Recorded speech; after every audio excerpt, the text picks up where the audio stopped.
Aujourd'hui, on va faire des crêpes, mais pour changer un petit peu et puis pour penser à tout le monde, on va préparer des crêpes sans gluten. Alors même si vous n'êtes pas intolérant au gluten, vraiment, je vous conseille de tester cette recette. Nous, on s'est régalé. Alors pour la pâte à crêpes, vous mélangez ensemble la fécule de maïs, donc la maïzena, avec la farine de riz, le sucre. Alors, moi, j'aime bien mettre du sucre dans ma pâte à crêpes, mais c'est facultatif. Ça dépend aussi de ce que vous comptez mettre dessus, hein. Si vous comptez les garnir de caramel au beurre salé, par exemple, c'est pas forcément utile de mettre du sucre. Vous creusez un puits au centre et vous y cassez les œufs. Donc là, je vous donne la technique à la main, mais si vous avez un mixeur ou un blender, tout simplement, vous mettez tous les ingrédients dans le mixeur, vous mixez et c'est terminé. Avec le fouet à main, vous allez en fait fouetter les œufs et en les fouettant, vous allez faire tomber petit à petit la farine qui est autour. Au bout d'un moment, ça va devenir difficile, donc là, vous ajoutez l'eau tiède petit à petit, pareil, en faisant progressivement tomber la farine.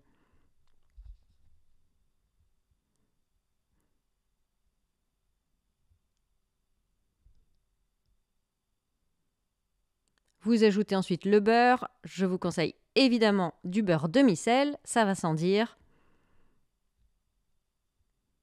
Et vous allez ajouter ensuite le lait tiède petit à petit. C'est important d'avoir tous les ingrédients à température ambiante. Donc, je dis tiède, c'est température ambiante, quoi.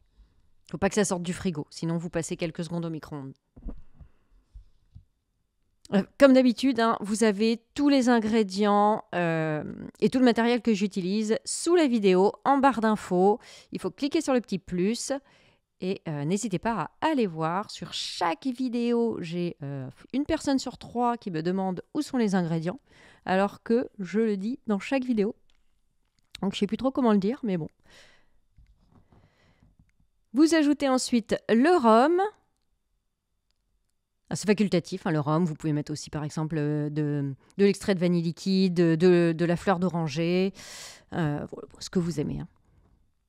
Et vous allez cuire vos crêpes. Donc, dans une crêpière, moi je n'ai plus de crêpière, donc j'ai utilisé une simple poêle. Mais c'était très bien, elle est vraiment bien anti-adhesive. Celle-là, j'ai beurré, hein, mais en vrai, il n'y avait même pas besoin de beurrer, elle se décollait toute seule mes crêpes. Donc, vous cuisez d'un côté, donc attention, en poêle bien chaude, sur feu vif. Et quand c'est cuit d'un côté, vous retournez la crêpe et vous laissez cuire 10-20 secondes de l'autre côté, hein, à peine. Vous les réservez les unes sur les autres. Ah oui, l'avantage aussi, comme il n'y a pas de gluten, c'est que vous n'avez pas besoin de laisser reposer la pâte avant de la cuire. D'ailleurs, dites-moi en commentaire, s'il vous plaît, si vous aimeriez voir davantage de recettes sans gluten sur la chaîne. Vraiment, ça m'intéresserait beaucoup de le savoir.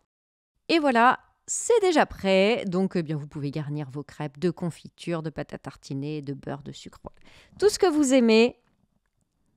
Et puis, eh bien, moi, je vais me régaler avec mes crêpes. Et je vous dis à très bientôt, samedi, normalement, pour une prochaine recette. Et ce sera encore des crêpes. À bientôt, ciao!